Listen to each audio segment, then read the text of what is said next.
So how do you treat attention deficit disorder? I'm Nicholeen Peck. I'm the mother of 4, and I'm the previous foster parent of many troubled youth. I did treatment foster care for many years, treating children, many of which who had ADD, attention deficit disorder. We're going to be talking about how to help a person with that disorder in this video.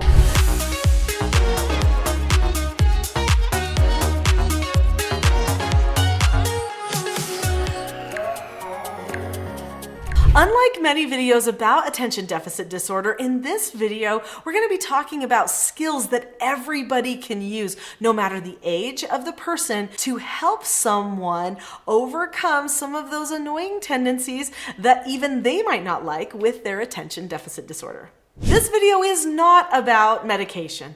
So I do know that there are many medications that people use. In fact, many of my foster children had different meds that they would use. Over time, I want you to know though, of all of the foster youth that came to my home, there were only a couple of them that ended up leaving my home still on medications. Why is that? Well, because what I realized is what they needed, no matter if they had medications, no matter if we changed their diet, or if we didn't do any of that, they needed skills for how to control themselves, how to master themselves. So I told them that I was going to teach them the skills of self-government. So what is self-government? Self-government is being able to determine the cause and effect of any given situation and possessing a knowledge of your own behaviors so that you can control them. Now, I know that sounds kind of advanced, especially if you have a small child that you just found out possibly has attention deficit disorder. But what it really means is that the child understands cause and effect. They see, okay, well, if I do this, then I feel like this after, or if I do this, it causes this problem in my relationship, or I'm not understood as well, or something like that. And then they analyze themselves regularly and make plans for how they can proceed in more productive ways. Now, as you might imagine, it is really helpful to have a parent or a coach to help a person with ADD be able to make these plans going forward. So what types of plans am I talking about? What kind of discussions do you have with your child that has attention deficit disorder? Well, number one, let's make sure that we understand the processing, right? So I would talk to my child about the ways that they do process when something happens. So when I give you a chore, let's say I tell you I need you to go and take out the garbage. And when you take out the garbage, then you need to take it out to the larger trash bin, and you need to bring it back in and get a new liner and put it in there, and then get it back in the cupboard where it goes. Then I'll say to them, now out of all those things I just taught you or that I just said to you, which ones are you remembering the most? Well, they might say, I remember I've got to shut the cupboard because that was the last one. And I remember I have to take out the garbage because you're telling me to take out the garbage.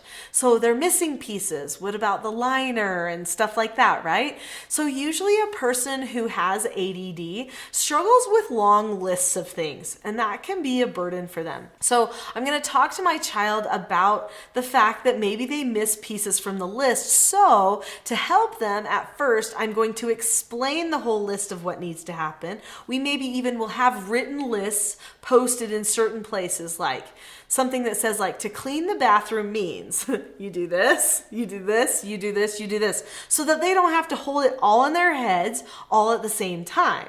Okay, so I'm going to list everything out for them verbally, which sometimes is difficult for people with attention deficit disorder. But then I tell them, but then to help you, especially at first, what I'm going to do is I'm going to give you 1 or 2 pieces of the instruction and have you come and check back to me. Then I'll praise you and give you the next pieces of the instruction and then have you check back to me. And then I'll praise you and give you the final pieces of the instruction and have you check back to me. So it will seem a little bit annoying at first, especially because maybe some of the other people around them are only checking back once after cleaning a whole bathroom instead of once after the sink, once after the mirror, once after the toilet, but that's okay. Let them know, say, I'm happy to help you. If we're patient with this, I know you're going to be able to remember the lists better. You just have to develop the habit and learn the flow for how to do certain things. This goes for homework, this goes for anything. Now, here's another key thing that I'm going to be discussing with my children, and that is time, meaning how much time something should take and how much time it does take. So let's talk about time. When a person has attention deficit disorder, usually they get a little bit of anxiety about how long something is going to take them to do. So they struggle with homework. I have to get all the way to the end, but what if I don't know it? That's going to take me forever. And they immediately go to a place in their brain that shuts off the front part, which then makes it even harder to get that homework assignment done.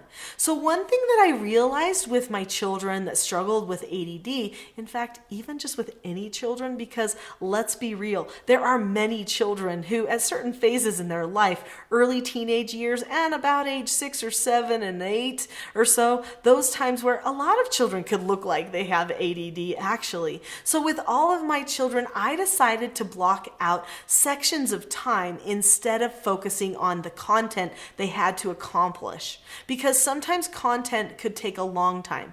But if we knew that we were going to only do math for 15 minutes, that was doable. So setting timers for 15 minutes is doable for a person. And then knowing, okay, well, after the 15 minutes, if we're not done, no worries. We're going to go ahead and do something else. We'll help prep dinner, or we'll go outside and go for a walk. And then we'll do another 15 minutes later. So don't worry about it. Almost every person loves the idea that I only have to do something for this much time to know that I accomplished something. Just putting in any amount of time is a step toward accomplishing an entire project. So make sure you're okay with that, and so are your children. This could also mean that occasionally your child doesn't finish an entire assignment. That's okay. Now, if that child is going to be hard on themselves or develop anxiety for not finishing a certain assignment, then make sure that you help them along with some of the bits at the end that might be causing them a little bit of grief. They do sometimes need a helping hand, but they can focus on things for a certain period of time. Now, when you give a child an instruction to go do a particular chore and they have attention deficit disorder, you need to know how long does that type of chore usually take a person of that age to do it. Okay, so you might say, that chore normally takes about 3 minutes or 5 minutes.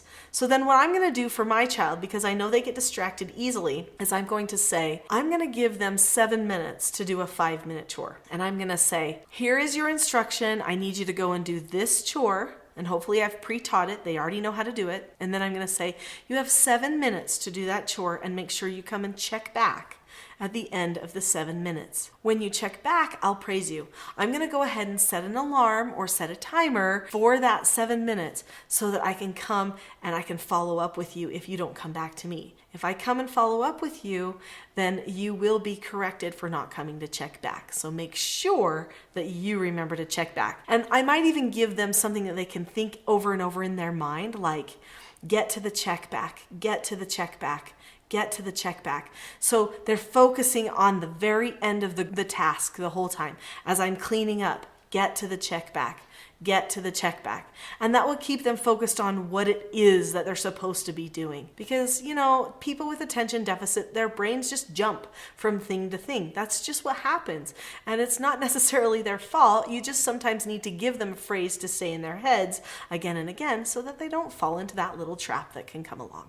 Is this video helpful for you? I hope so. If so, give it a thumbs up and be sure to subscribe, because there's so many more videos on this channel that will help you with your child with attention deficit disorder. In fact, speaking of additional content, I need to share some gems with you, because there are things that I'm known for all over the world, these skills that I teach parents and children. So we have 5 different skills that we teach parents, and then also 4 basic skills that we teach parents how to teach their children.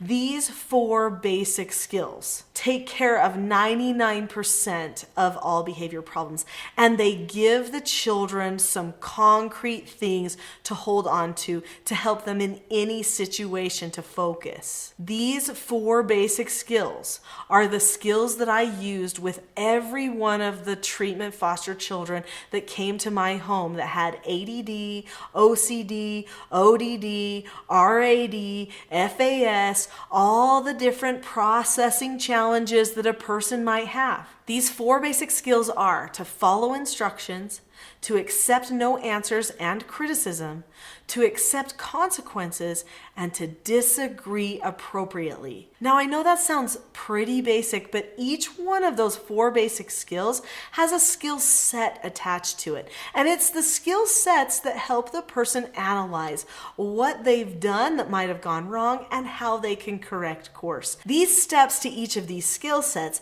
help a person with attention deficit disorder be able to zero in on what they missed. In fact, as it's take out the garbage, clean the sink, take over the dishes, clean the bedroom, all of those things would be following instructions. And the same process is for every one of those skills. So it simplifies it, makes it so that they don't let their brains run off about all the other little components for doing that particular skill. It makes everything so much easier for them to only have to remember 5 steps for how to follow an instruction.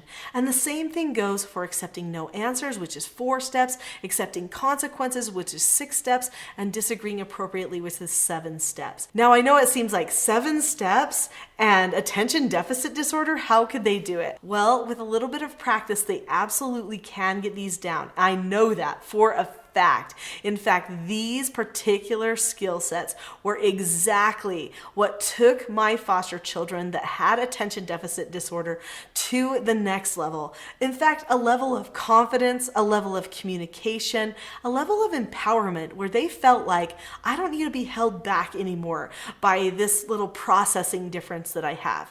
I know stuff and I can solve my problems. That's what the 4 basic skills teach. They prepare a person for future success. So you'll definitely want to check those out. To learn more about the 4 basic skills and about teaching yourself and your children the skills and principles of self-government, look for the Teaching Self-Government Parenting course on the website teachingselfgovernment.com. This parenting course is taken by people all over the world, and it truly does transform families and hearts, creates a bond of unity that really sets your family apart from many of the other people around you in positive ways.